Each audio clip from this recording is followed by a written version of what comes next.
2020년 장애 인식 개선 찾아가는 문화예술 공연은 제주특별자치도 교육청이 주최하는 사업으로 사단법인 하음이 위탁 운영하고 있습니다.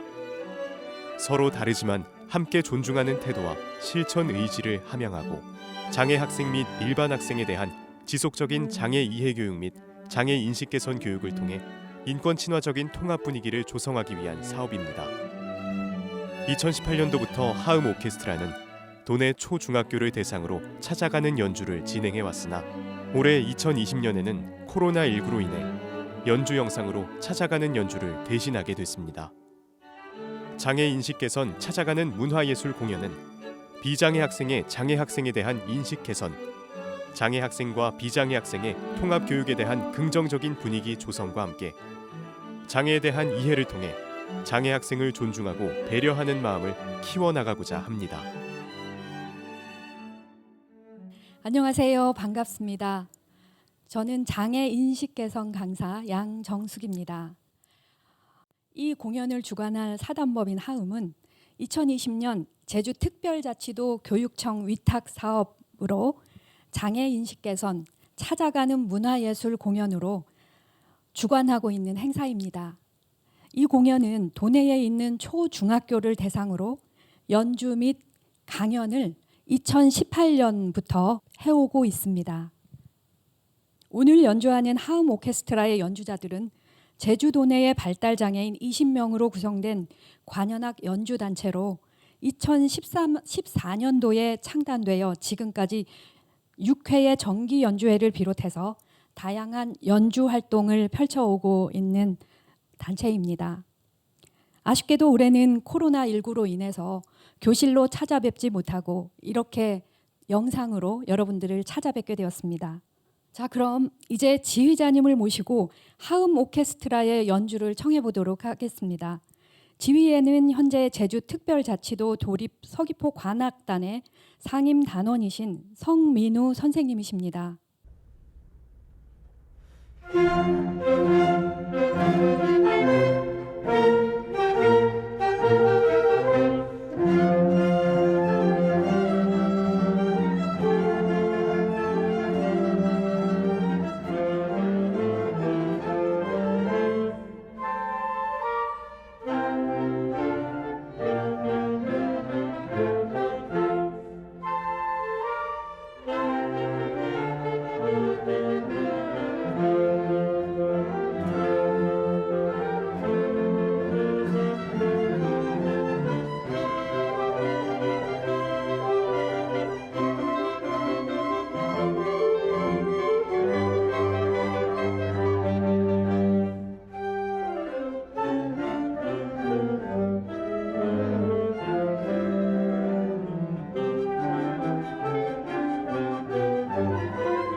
네, 지금 제 뒤에는 하음 오케스트라 단원들이 자리하고 계신데요.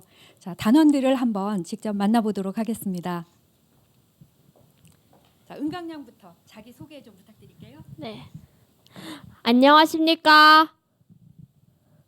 한라대학교 음악과 2학년 바이올린 전공을 맡게 된 고은강입니다. 학교 졸업해서 대학을 편입할 예정입니다.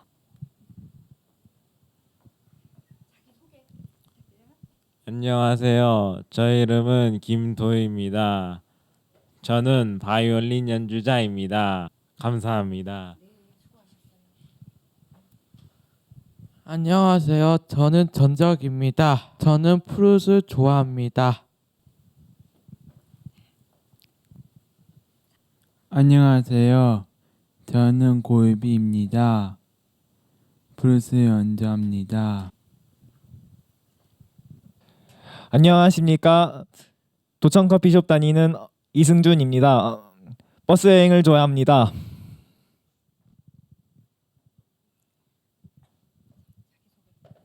안녕하세요. 오자주입니다. 네. 안녕하세요. 전호시입니다. 저는 제주제일고등학교 바리스타입니다. 수고하셨어요.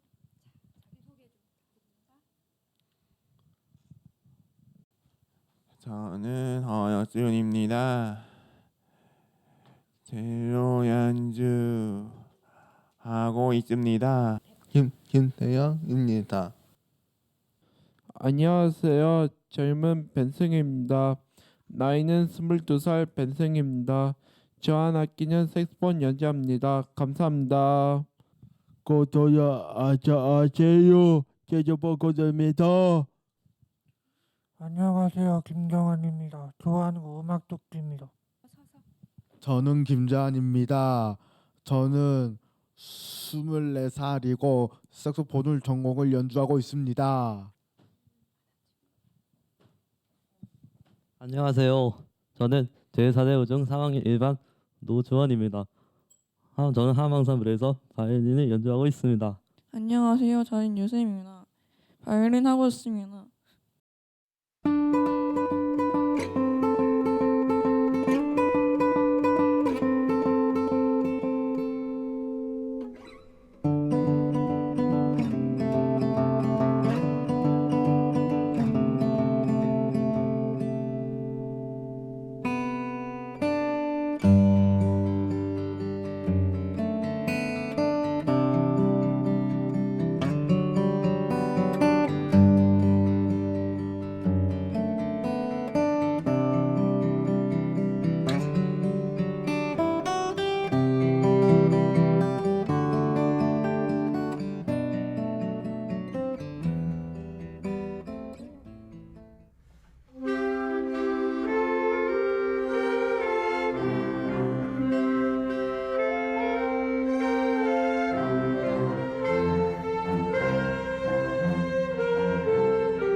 오늘 문화예술 공연은 연주 공연과 강연을 함께 하는데요.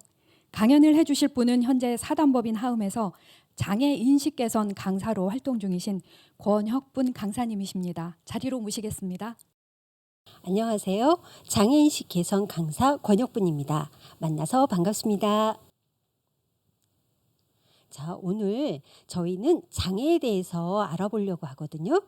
그럼 우선 장애인이란 말이 어떻게 무슨 뜻인지를 먼저 알아보도록 할게요. 장애인 복지법에 의하면 장애인은 신체적, 정신적 장애로 인해서 오랫동안 사회생활이나 일상에서 상당한 제약을 받은 자라고 정의하고 있는데 우리 친구들이 이 말을 이해하기에는 조금 어렵기 때문에 선생님이 다양한 예를 들어서 설명을 하길 테니까 한번 잘 생각해 보세요. 과연 장애란 이게 절대적인 걸까? 이게 무슨 뜻일까? 한번 제가 예를 들어 볼 테니까 집중해서 들어주세요. 지체 장애자가 있어요. 휠체어를 타고 있는데 그 앞에 높은 계단이 있어서 그 위로 올라갈 수가 없어요. 그때 이 지체 장애자는 장애를 느낄까요? 안 느낄까요? 그렇죠. 계단을 못 올라가기 때문에 나는 장애가 있구나 하고 생각하게 돼요. 하지만 옆에 엘리베이터가 있어서 그 엘리베이터를 이용해서 위로 올라가서 내가 가고 싶은 곳을 갈 수 있을 때 나에게 장애가 있다고 느낄까요? 그렇죠. 그때는 나는 장애가 있다고 느끼지를 않아요. 그럼 이번에는 시각장애인의 예를 들어볼게요. 시각장애인이 횡단보도 앞에서 서 있어요. 이제 길을 건너가야 되는데 앞에가 빨간불인지 초록불인지 알 수가 없어서 건널 수가 없어서 내가 건널 수가 없으니까 나는 장애가 있구나 하고 느끼고 있어요. 그때 신호가 바뀌었다는 알람이 소리가 들리는 거예요. 그래서 장애인은 건너갈 수가 있어요. 자, 이때 시각장애인은 장애를 느낄 수 있을까요? 없을까요? 그렇죠. 그때 시각장애인은 자기가 원하는 곳으로 갔었기 때문에 시각장애인의 장애를 장애로 느끼지 않았답니다. 이렇듯 장애는 절대적인 게 아니고요. 환경에 의해서 장애가 될 수도 있고 장애가 안 될 수도 있답니다. 그렇게 여기서 중요한 것은 우리가 장애인들이 환경으로 인해서 장애라는 것을 느끼지 않게 환경에다가 장애인들의 필요한 정당한 서비스와 편의를 제공할 때 장애는 점점 우리 사이의 벽을 허물어갈 수가 있는 것입니다. 자, 그럼 우리나라의 장애인으로 등록된 인구수가 얼마인지 알아볼까요? 255만 명이나 된대요. 그런데 255만 명, 도대체 이게 얼마나 많은 수지? 우리가 잘 모르겠잖아요. 우리가 무작위로 여기 100명 모여 했어요. 그래서 왔는데 그중에서 5명이 장애인이 그 속에 섞여 있다는 말이고요. 또한 우리나라에 있는 여러 가구 중 6가구 중에 한 가구에 장애인이 살고 있다는 말이 돼요. 결국 우리는 장애는 나와 상관없어 이게 아니에요. 장애인은 지금 내 주위에 내 이웃에 함께 살아가고 있다는 말입니다. 그렇다면 우리는 장애인 또한 다른 사람들을 어떻게 부르지? 이제 호칭에서 바른 호칭을 알아볼 시간인데요. 장애를 가진 사람을 우리는 장애인, 장애우, 장애자 이렇게 부르고 있거든요. 과연 어떤 말이 옳을까요? 그러면 또한 장애를 갖지 않은 사람들을 뭐라고 부를까요? 우리는 흔히 일반인, 정상인이라고 얘기를 하는 경우가 많이 있는데요. 그러면 장애를 가진 사람은 비정상인, 비일반인 그렇게 불러도 될까요? 아니죠. 말이 이상하죠? 맞아요. 장애를 가진 사람을 장애인이라고 부른다면 장애를 가지지 않은 사람을 비장애인이라고 부르기로 결정을 했어요. 오늘 이 자리에서 선생님 얘기를 들은 우리 친구들도 앞으로는 장애우, 장애자, 일반인, 정상인 이런 말을 쓰는 게 아니라 장애인, 비장애인 이렇게 결정된 공통된 바른 호칭을 사용했으면 좋겠어요. 자, 장애인과 비장애인 모두 사람이에요. 그리고 동일한 인격체입니다. 그런데 우리나라에서 장애인 하면요, 사람들은 장애인은 아무것도 못해. 그러니까 우리가 무조건 도와줘야 돼. 이런 생각을 가져서 장애인들이 무언가를 해보기도 전에 와서 다 해줘 버려요. 그래서 장애인들은 자율성을 자기가 뭔가를 스스로 하고 싶어도 할 수가 없는 경우가 상당히 많이 있고요. 또한 취직을 하려고 해도 장애인이네? 장애인이 뭘 할 수 있지? 그래가지고 장애인이 할 수 있는 능력을 보지 않고 외모만을 보고서 취업을 안 시켜주는 경우도 많이 있고요. 고등학교나 대학교 갈 때도 마찬가지예요. 장애인이네? 우리 학교에는 엘리베이터도 없는데 저 휠체어를 탄 장애인이 오면은 우리 학교에서 공부할 수 있을까? 그러니 우리 학교 오지 마세요. 이런 불평등을 또한 경험하게 된답니다. 그리고 장애인은 신체적으로나 정신적으로 약자예요. 그러다 보니까 일부 몰지각한 사람들이 폭력을 휘두르고 학대를 하고 있어요. 그래서 장애인들은 나는 이 세상에 존귀한 사람이고 이 세상에 꼭 필요한 사람이고 나는 정말 특별한 사람이야 라고 생각하는 게 아니고 나는 정말 이 세상에서 아무 쓸모도 없는 사람이고 나는 이 세상에 왜 태어났는지도 모르겠어 라는 생각을 갖게 되는 경우가 계속 반복이 되고 있어요. 그래서 나라에서는 안 되겠다 해서 만든 법이 바로 장애인 차별금지법입니다. 장애인 차별금지법에는 직접차별, 간접차별, 정당한 편의 제공, 그리고 광고에 의한 차별을 금지하고 있어요. 말이 어려우니까 이번에도 선생님이 쉽게 예를 들어서 설명해 드릴게요. 자, 시각장애인한테 고지서가 날라왔어요. 시각장애인이 고지서를 볼 수 있을까요? 없을까요? 그렇죠. 시각장애인은 앞에 안 보이기 때문에 고지서를 볼 수가 없어요. 그렇기 때문에 시각장애한테는 점자로 되어 있는 고지서를 보내줘야 되는데 그렇지 않은 것 장애인 차별입니다. 그리고 발달장애인, 성인 발달장애인이 병원을 찾아갔어요. 그래서 의사 선생님한테 저 여기가 아파요 하고 설명했는데 의사 선생님이 딱 보고 발달장애인이잖아. 그래서 나이 성인임에도 불구하고 자 여기 약 있으니까 가서 약 먹어요. 약 먹어. 이렇게 반말하는 거. 그것도 역시 장애인 차별입니다. 그리고 아까 처음에도 설명했듯이 지체장애인, 시각장애인 그런 장애인들에게 꼭 필요한 편의성이 있잖아요. 그걸 제공하지 않는 것. 즉 청각장애인에게는 수화를 제공한다든지 입 모양을 설명해주는 구화, 듣지를 못하기 때문에 글로 써주는 그런 편의시설을 제공해야 되는데 그거를 제공하지 않는 것도 역시 장애인 차별입니다. 또 요즘 집에 애완견들을 많이 키우시잖아요. 그래서 다닐 때마다 애완견을 다 데리고 다니시는 거예요. 그래서 식당이나 카페에서 저희 가게에는 애완견 데리고 오지 마세요. 이런 경우가 많거든요. 그런데 시각장애인에게 안내견은 없으면 움직일 수가 없어요. 그래서 식당에서 시각장애인의 안내견을 애완견이라고 생각하고 들어오지 마세요 하는 건 역시 장애인 차별이 됩니다. 그리고 텔레비전을 가끔 보다 보면 장애인은 아무것도 못하고 무조건 모든 사람으로부터 도움을 받아야 되는 존재로 묘사를 하고 있는 경우가 있는데요. 이건 역시 장애인 차별에 해당이 됩니다. 이렇듯 우리 주위를 살펴봤을 때 약한 장애인을 차별하고 있네? 학대하고 있네? 물건을 뺏고 있네? 이럴 때는 국가인권위원회에다가 신고를 하는 거예요. 이 말이 어려우면 가까이 있는 경찰서에 신고를 해도 돼요.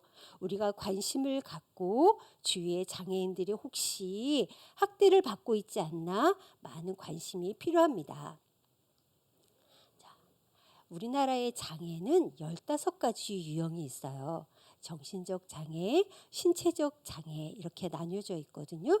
근데 우리가 제일 생각해야 될 것은 어떤 유형의 장애인지 보다는 개개인의 장애의 특성을 잘 생각해 봐가지고 그 장애의 특성에 맞는 서비스와 정당한 편의를 제공하는 것이 가장 중요합니다. 아까 얘기 드렸죠. 시각장애인에게는 점자, 청각장애인에게는 수화 서비스를 제공하는 것, 그런 장애들마다의 특성에 맞는 그런 서비스를 제공하는 것이 가장 중요해요. 그런데 같은 유형의 장애라도 처한 상황이나 환경에 따라서 종류가 너무 다양한 거예요. 그래서 아까 우리 처음에 영상 볼 때 같이 나 모르겠어. 나 장애인 보면 도망가고 싶어 하는 생각이 들을지 몰라요. 그럴 때 모르면 어떻게 하죠? 그래요. 가서 물어보면 돼요. 혹시 무슨 도움이 필요하세요? 라고 물어보면 돼요. 겁먹지 말고 장애인에게 먼저 다가가 주세요. 그리고 의사소통을 충분히 하고 한 번 물어봤다고 그 다음부터는 그 다음엔 이렇게 할 거야 하고 내 생각을 하지 말고 내 생각은 잠시 뒤에다 내려놓고 장애인의 말에 집중하고 장애인이 원하는 그런 말들을 들어주는 것이 우리가 지녀야 될 태도입니다. 여기에서 잠깐 발달 장애인에 대해서 알아보고 넘어갈게요. 우리가 학교에서 장애인 유형 중에서 제일 많이 접하는 유형이 바로 발달 장애인입니다. 발달 장애인은 우리 친구들이 이렇게 생각해요. 에이, 발달 장애인 친구 저희 반에도 있는데요. 걔는 아무것도 안 하고요. 소리 질러요. 수업 시간에 일어나서 막 돌아다니고 그래요. 걔들이 할 수 있는 건 아무것도 없어요. 라고 말하지만 그거는 잘못된 거예요. 발달 장애 친구들은 귀가 청각이 되게 예민해서 우리가 이렇게 얘기하는 것도 훨씬 더 크게 들려서 우르릉 쾅 천둥치는 소리가 들리는 것 같아요. 그래서 우리 친구들이 너무 힘들어서 친구들 소리에 말에 잘 귀를 기울이지 못하는 거거든요. 그렇기 때문에 우리 친구들은 천천히 그리고 좀 더 자세히 우리 발달장애인 친구들에게 다가가서 설명해주고 기다려줄 줄 알 때 우리 발달장애인 친구들은 여러분들과 함께 같이 학교 생활을 즐겁게 보낼 수 있답니다. 그리고 발달 장애의 정도에 따라서 교육과 지원을 받는다면 충분히 모든 것을 할 수 있어요. 아까 보셨죠? 연주하는 거. 하음 오케스트라를 보세요. 하음 오케스트라의 단원들은 전부 발달 장애인으로 이루어져 있습니다. 과연 그들이 태어나면서부터 악기를 저렇게 잘 연주했을까요? 아니요. 그들에게는 지금까지 계속되는 훈련과 교육을 통해서 저렇게 연주를 잘할 수 있게 되었어요. 그래서 이제는 다른 오케스트라에 비교해도 전혀 뒤지지 않는 연주 실력을 갖게 되었답니다. 요즘은 발달 장애인의 특성에 맞는 직업들도 많이 개발되고 있어서 취직까지도 많은 부분들을 할 수 있게 되었답니다. 자, 이제 우리 장애인의 특성 또한 어떻게 해줘야 되는지까지 알아봤어요. 우리가 장애인과 비장애인이 더불어 살아갈 때 4가지 에티켓을 지킨다면 좀 더 아름다운 세상을 만들어갈 수 있을 것 같아요. 자, 첫 번째가 존중하기. 두 번째가 편의시설이나 공공시설에서 사용을 양보하고 배려하기. 셋째, 그들의 다양성을 이해해주기. 넷째, 난 정말 장애인이 싫어. 그게 아니고 특성을 이해하고 함께 해줄 때 우리는 장애와 비장애인이 함께 갈 수 있답니다.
여러분, 세상에는 다양한 사람들이 다양한 직업을 갖고 살아갑니다.